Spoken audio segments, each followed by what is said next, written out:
दोस्तों स्वागत है आपका एक बार फिर फ्रेंड। हमारा डेली बेसिस पे द हिंदू आपको शाम को 6 से 10 के बीच में कभी भी मिल जाता है। इसके अलावा अब हम जो है रिवीजन क्लासेस भी लेके आते हैं। मीन्स जो एक हफ्ते का रिवीजन हुआ, टारगेट तो वैसे संडे का होता है, लेकिन संडे को है यार, हम भी इंसान हैं, सातों दिन कभी ना कभी कुछ और भी काम हमारे फंसते हैं, तो जिसके कारण अब हम रिवीजन क्लासेस भी जो लेके आते हैं। आज का जो सेशन होगा उसमें हम GS3 और GS4 को कवर करेंगे, जो भी न्यूज़ निकली, ठीक है। साथ में 18 जुलाई से लेकर 24 जुलाई तक की सारी रिवीजन यहाँ पे टॉपिक्स, यहाँ पे मेंस ओरिएंटेड जो है प्रोग्राम है ये। यानी कि हम कह सकते हैं कि जो भी GS पेपर 3 और 4 में जो भी टॉपिक्स निकले, मेंस ओरिएंटेड जो भी पूरे हफ्ते की जो न्यूज़ निकली द हिंदू के अंदर, हम उसी चीज़ को लेकर यहाँ पे रिवाइज करते हैं। मेरा टारगेट यही है कि अगले साल तक कुछ अच्छे रिजल्ट्स कोशिश करें हम। मैंने अपने कमेंट सेशन में ऑफ कर रखा है, क्योंकि अपने आप से प्रतिज्ञा ले रखी है, जब तक टॉप 10 में कोई रैंक नहीं निकलेगा हमारी तरफ से, जब तक हम कमेंट कभी ओपन नहीं करेंगे। अब देखते हैं बाकी कब ओपन होगा कब नहीं होगा। ये आप लोगों का सपोर्ट रहेगा तो डेफिनेटली बहुत जल्दी कमेंट्स भी जो है ओपन होंगे। तो चलिए फिर शुरू करते हैं। देखिए, पहली जो न्यूज़ हमें जो निकल के आती है वो निकल के आती है प्रशिक्षण प्रवाह, यानी कि रिमिटेंस। अभी हाल ही में एक रिपोर्ट आई, ठीक है, रिपोर्ट आई, वो ये कहते हैं कि भारत के अंदर, पहली बात ये टॉपिक कहाँ है, ये टॉपिक है जीएस पेपर 3 में, ठीक है। जीएस पेपर 3 में जब भी रिमिटेंस को लेके, यानी कि कभी मतलब एफडीआई को लेके बात कर ली जाए, ठीक है, एफडीआई को लेके बात कर ली जाए या फिर एफपीआई को लेके बात कर ली जाए, तो आप इस टॉपिक को बहुत अच्छे से जो है कर सकते हैं, ठीक है। वहाँ पे इसको एक छोटा सा कोटेशन आप यहाँ पे डाल सकते हैं। अभी हुआ यहाँ पे ये है कि विश्व स्वास्थ्य संगठन यानी कि WHO, ठीक है, WHO की रिपोर्ट के अनुसार यहाँ पे ये पता चलता है कि 2021 में भारत का जो रिमिटेंस, यानी कि रिमिटेंस का मतलब दोस्तों, यानी प्रशिक्षण का मतलब ये होता है कि मान लीजिए आप हैं, मान लीजिए आप यूएस में जॉब कर रहे हैं, भैया जॉब तो आप भले यूएस करें, लेकिन अपने घर वालों को थोड़ा पैसा भेजेंगे नहीं भेजेंगे, तो आप वहाँ से डॉलर सेंड करेंगे, ठीक है, तो उसको हम रिमिटेंस के तौर पे समझते हैं।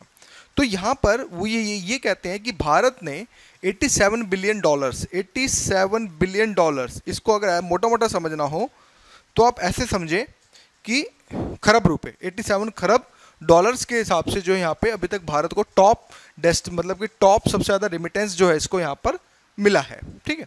उसके बाद यहाँ पे ये भी पता चलता है कि कहीं ना कहीं अगर बात करें, इसके बाद चीन और साथ में मेक्सिको जैसे देशों को बहुत आगे यहाँ पे देखने को मिलता है। यानी कि टॉप पे इंडिया हो गया हमारा, फिर चाइना है और फिर साथ में आपका मेक्सिको है, ठीक है। तो ये 3 कंट्रियां जो हमें देखने को यहाँ पर मिलती हैं।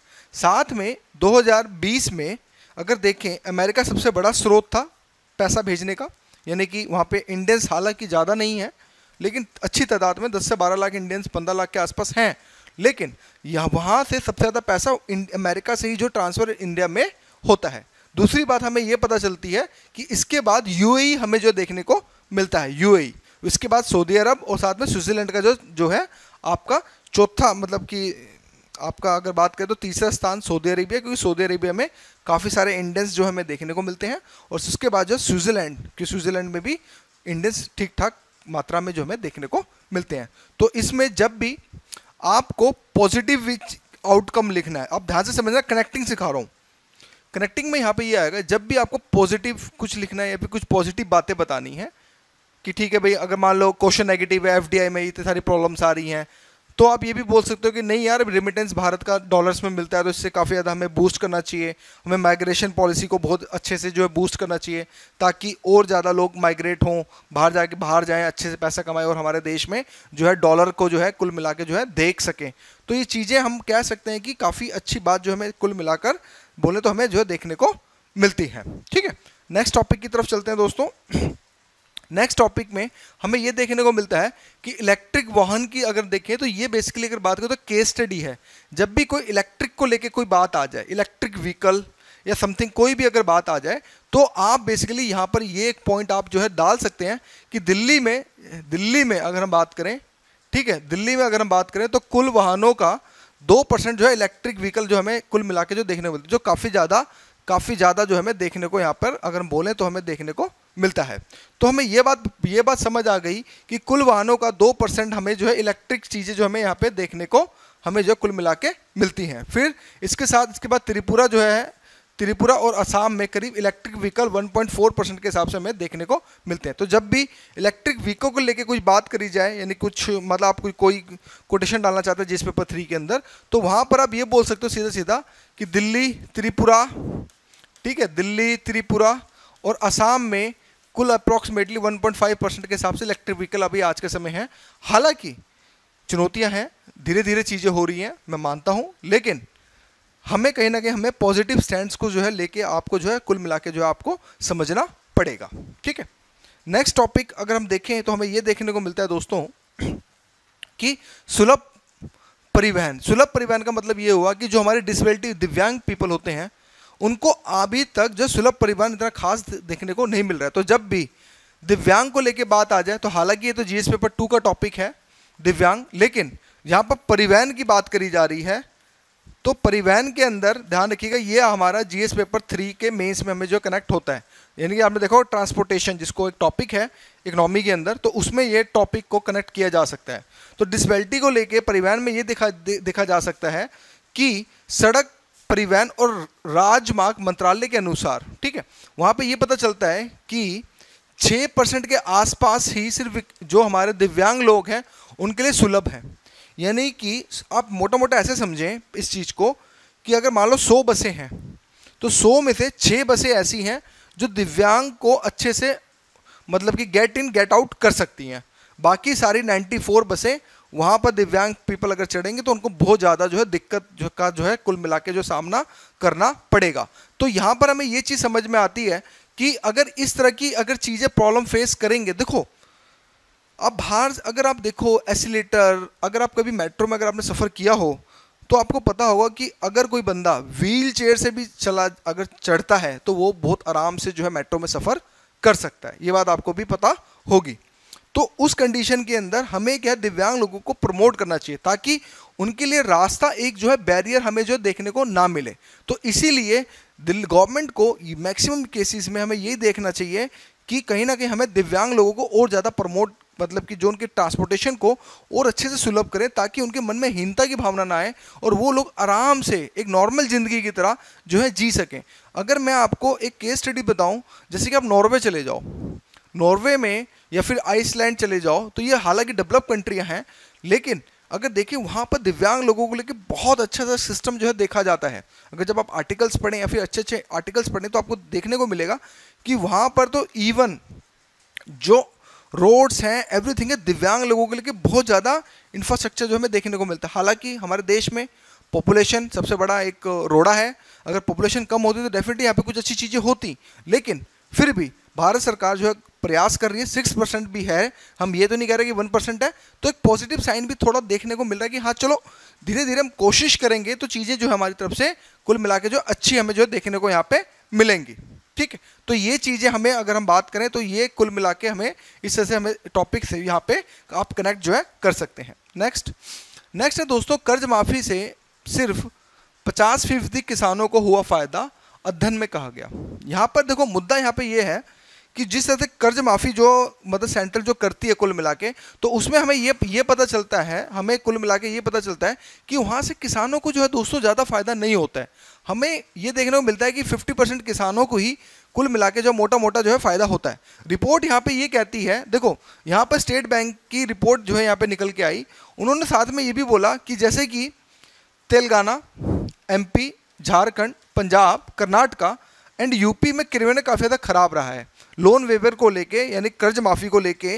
वहाँ पे मतलब कर्ज माफ़ी सरकार कर रही है लेकिन किसानों को जो है फ़ायदा नहीं मिल पा रहा है। तो उसमें ये बाकायदा SBI की आप बोल सकते हो कि 2014 के बाद से 9 राज्यों द्वारा घोषित जो कृषि ऋण माफ़ी है, उनके इच्छित जो लाभार्थी हैं उनको आदेश मतलब केवल आधों को ही वास्तविक ऋण माफ़ हुआ, आधों को तो पता ही नहीं है स्कीम के बारे में कि स्कीम क्या है, किस तरह से काम चल रहा है। तो इस वजह से हम ये कह सकते हैं कि एक बहुत बड़ा एक सेंसिटिव इशू जो हमें देखने को यहाँ पर मिल रहा है। इसके बाद 2014 से हमें ये भी पता चला लगभग 303.7 करोड़ पात्र किसान में से लगभग 50% किसानों को ही जो है ऋण माफ़ी की जो राशि कुल मिला के अगर हम बात करें तो हमें मतलब कि प्राप्त जो हमें देखने को मिलती है। फिर SBI का अध्ययन 2014 में आंध्र प्रदेश और तेलंगाना से शुरू होकर 9 राज्यों में घोषित करीब इतने मूल्य का परिमाण हमें जो कुल मिला के देखने को मिलता है। अब इस तरह से अगर आप इसको यहाँ पर देखें तो हमें ये देखता है कि पूरेस्ट इम्प्लीमेशन सबसे ज़्यादा तेलंगाना में हुई है, फिर इसके बाद मध्य प्रदेश, झारखंड, पंजाब, कर्नाटका, उत्तर प्रदेश, महाराष्ट्र, छत्तीसगढ़।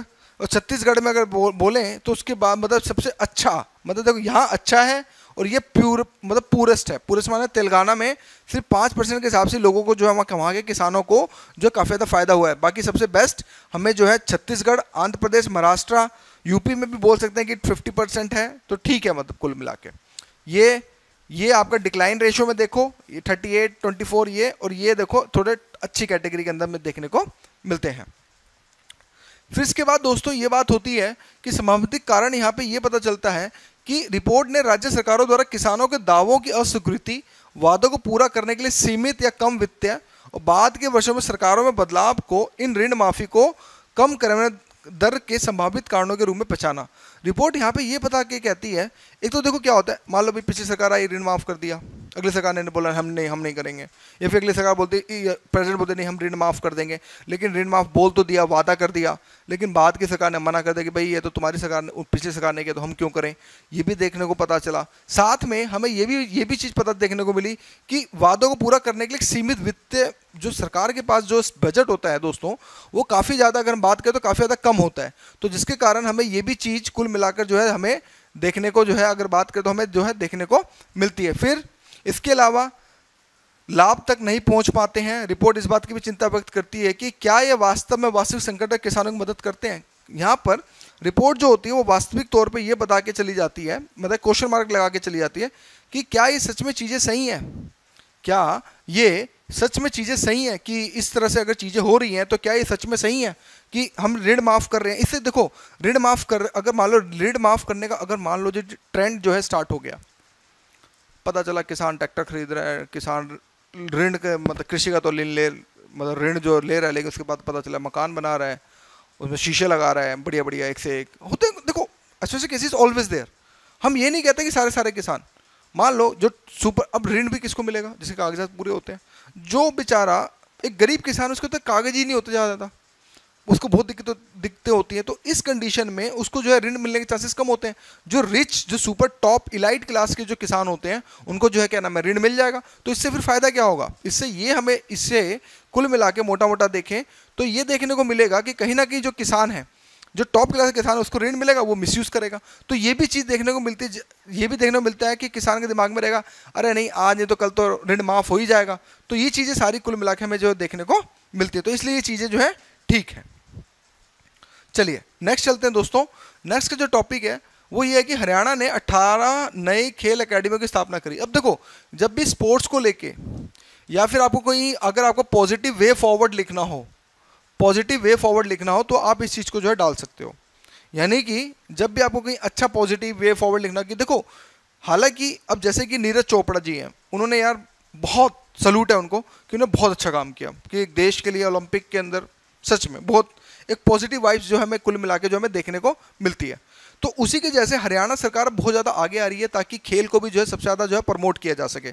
तो उस कंडीशन के अंदर अगर हम बोलें तो कहीं ना कहीं यहाँ पर खेल अकेडमी के लिए 18 नई अकेडमी जो खोली गई हैं, जिसके अंदर बात करें तो तैराकी, साइकिलिंग, मुक्केबाजी, फुटबॉल, हॉकी, एथलीट्स, कुश्ती, तलवारबाजी, वॉलीबॉल सहित विभिन्न खेलों की गतिविधियों के लिए अकेडमी की स्थापना यहाँ पे करी गई है। यहाँ पे प्रशिक्षण के लिए खिलाड़ियों को अपने कौशल को बढ़ाने में मदद मिलेगी। इस अकेडमियों में प्रति खिलाड़ी प्रतिदिन 400 रुपये का आहार भी उपलब्ध यहाँ पे कराया जाएगा और नामांकन के लिए अधिकतम आयु 18 वर्ष जो करी गई है।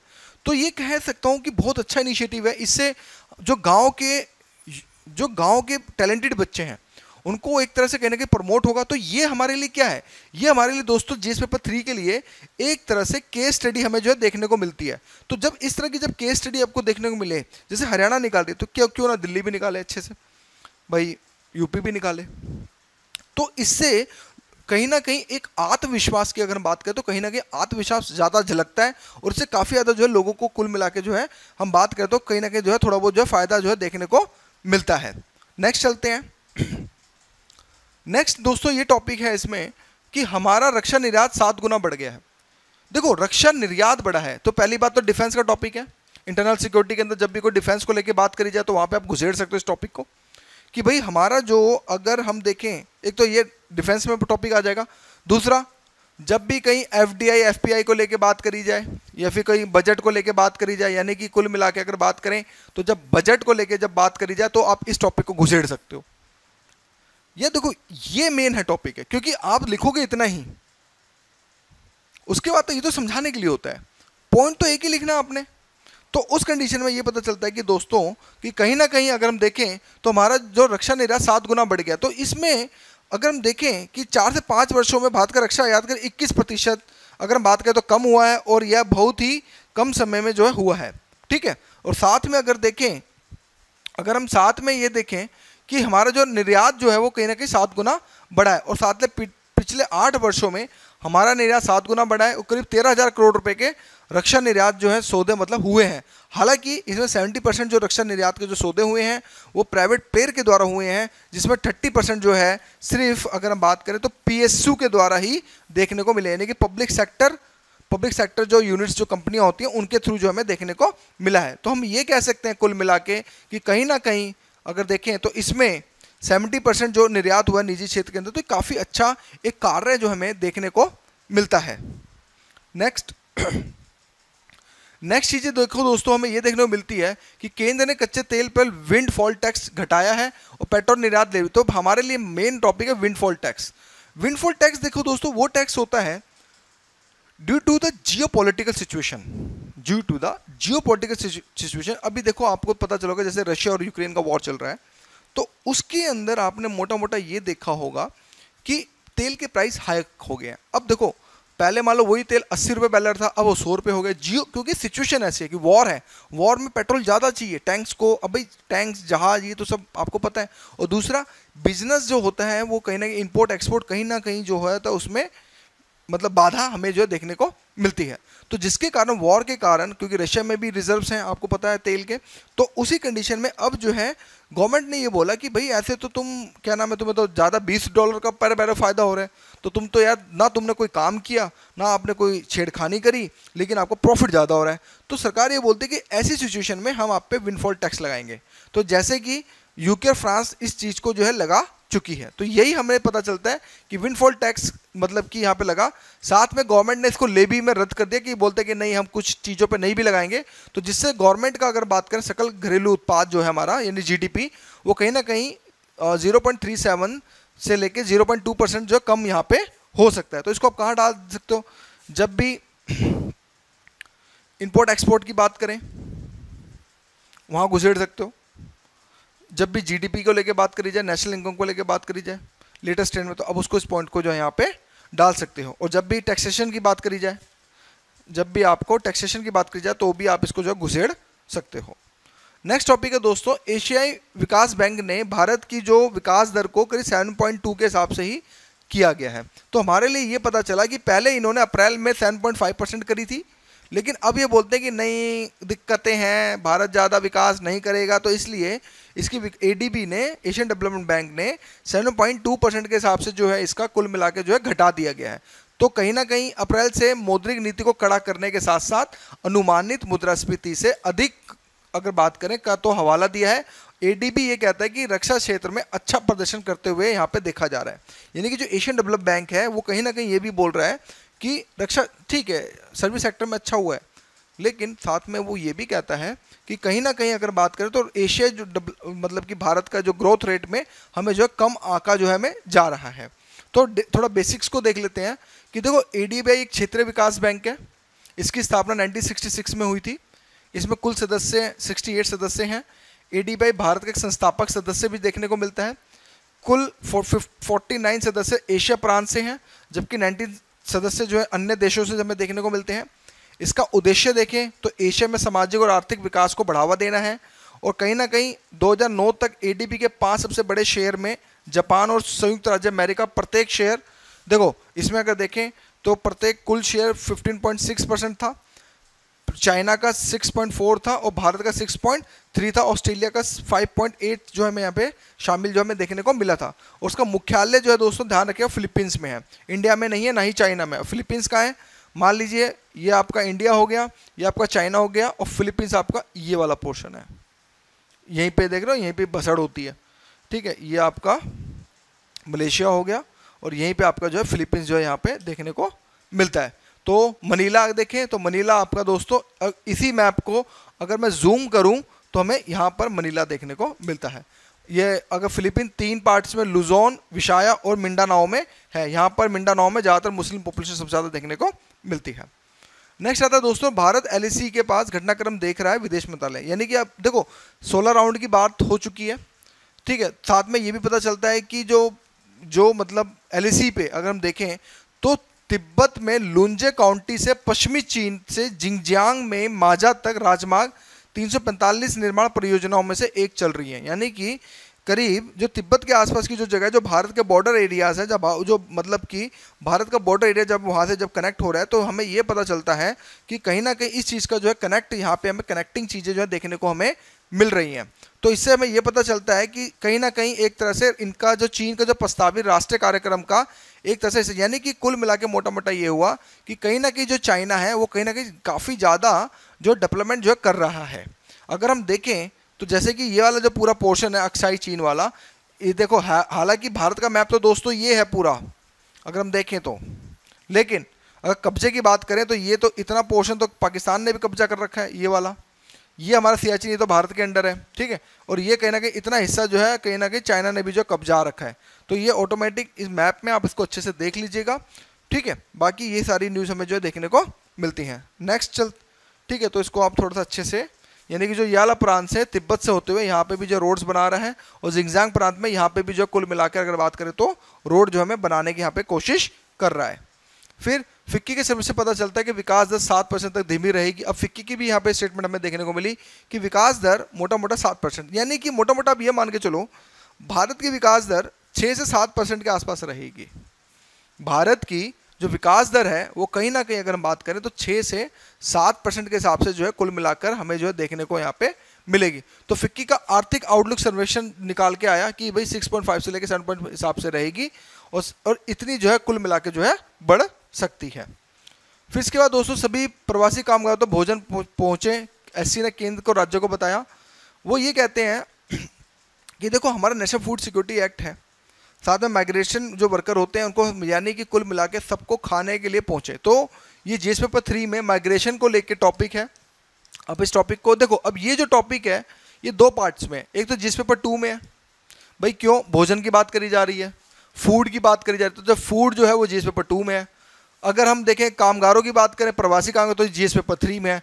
तो ऐसे कुछ टॉपिक्स होते हैं दोस्तों जिनको इंटरलिंक करना हमें पड़ेगा, यानी कि हम बोल सकते हैं कि ये टॉपिक जो है जीएस पेपर 2 और साथ में जीएस पेपर 3 के टॉपिक में दोनों में घुसाड़ा जा सकता है। तो हमें यह पता चलता है इसके अंदर कि सुप्रीम कोर्ट ने केंद्र और राज्य सरकारों से कहा है कि कोई भी नागरिक भूख से ना मरे और हर प्रवासी कामगार तक जो है खाना पहुंचना चाहिए, क्योंकि इन्होंने ये बोला कि इससे अगर ये नहीं करेंगे तो हमारा आर्टिकल जो है अनुच्छेद जो है 21 का जो है कहीं ना कहीं उल्लंघन जो है कुल मिला के जो है देखने को मिलता है। तो ये सब चीज़ें अगर होंगी तो जब जाके काफ़ी ज़्यादा अगर हम बात करें तो फ़ायदा जो है देखने को मिलेगा। तो ये चीज़ें अगर होती हैं तो यानी कि ये भी पता चला कि जो श्रमिक प्रवासी हैं करीब 27.95 करोड़ श्रमिकों ने पंजीकरण भी कराया है, ये देखने के लिए कितने के पास राशन कार्ड है। क्योंकि प्रवासी लोगों पर सबसे बड़ी समस्या ये होती है कि उनको राशन कार्ड के थ्रू जहाँ वो काम करें वहाँ उनको मतलब मिल नहीं पाता। तो गवर्नमेंट इस तरह की पॉलिसी लेके आ रही है और उस पर काम भी कर रही है।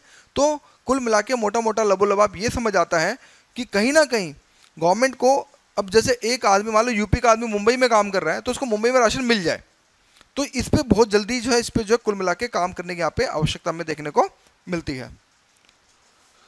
तो साथ में कर्नाटका जो नीति आयोग के इनोवेशन इंडेक्स लिस्ट में सबसे ऊपर है, ठीक है। तो अभी क्या हुआ है कि सूचकांक निकाला है नीति आयोग ने, दूसरा स्थान तेलंगाना को दिया गया है, पहले पे कर्नाटका है और तीसरे पे जो हरियाणा को सबसे ज़्यादा देखा गया है। सबसे हैरानी वाली बात ये देखने को मिलती है इनोवेशन इंडेक्स में हरियाणा जो है सेकंड नंबर पे है। हम हमेशा से ये सोचते थे केरला, कर्नाटका, तमिलनाडु, आंध्रा यही लोग जो है इनोवेशन सबसे आगे थे, लेकिन कहीं ना कहीं हरियाणा ने भी काफ़ी ज़्यादा जो प्रोग्रेस करी है और जिसमें इसको अगर बात करें तो 3rd रैंक जो है देखने को मिला है। तो टॉप स्टेट्स में देखें तो हमें ये देखने को मिल रहा है और लीस्ट में देखें तो हमें कहीं ना कहीं कुछ हमें छत्तीसगढ़, उड़ीसा ये सब लीस्ट स्टेट्स हैं। टॉप में देखें तो कर्नाटक और तेलंगाना हमें जो है देखने को मिल रहा है। तो हमें यह देखने को मिलता है कि राज्यों केंद्र शासित प्रदेशों को उनके प्रदेश की तुलना करने के 17 प्रमुख राज्यों और 10 पूर्वीय पहाड़ी राज्यों में 8 केंद्र शासित प्रदेशों में वर्गीकृत किया गया है, जिसमें इनकी अपनी अपनी कैटेगरी होती है, जैसे कि हमने कुल मिला के यहाँ पे हमने जो है देखा है। फिर इसके बाद भारत में नवाचार सूचकांक के बारे में देखें तो ये अगर बात करें तो नीति आयोग और साथ में इंस्टीट्यूट फॉर कॉम्पिटिटिव इंस्टीट्यूट द्वारा तैयार किया जाता है। इस इंडेक्स का उद्देश्य भारतीय राज्यों और केंद्र शासित प्रदेशों में नवाचार को प्रोत्साहित करना है और उनके बीच नवाचार को एक स्वस्थ प्रतिस्पर्धा वाला जो है माहौल भी हमें क्रिएट करना है। नीति आयोग की ये पहल वैश्विक नवाचार सूचकांक की तर्ज पर जारी करी गई है ताकि देश में नवाचार की प्रतिस्पर्धा को बढ़ावा दिया जा सके। और नीति आयोग द्वारा जारी इस सूची के माध्यम से क्षेत्रीय स्तर पर नवाचार की चुनौतियों का सामना करने में मजबूती मिले। तो दोस्तों ये था हमारा इस हफ्ते का जीएस पेपर 3 के सारे टॉपिक्स जो हमने मेजर पार्ट्स में देखे। और जीएस 4 में कुछ खास है नहीं था, ठीक है, कुछ नहीं था इस बार का जीएस पेपर 4 में। तो आज की वीडियो के लिए इतना ही। So thank you for watching my video.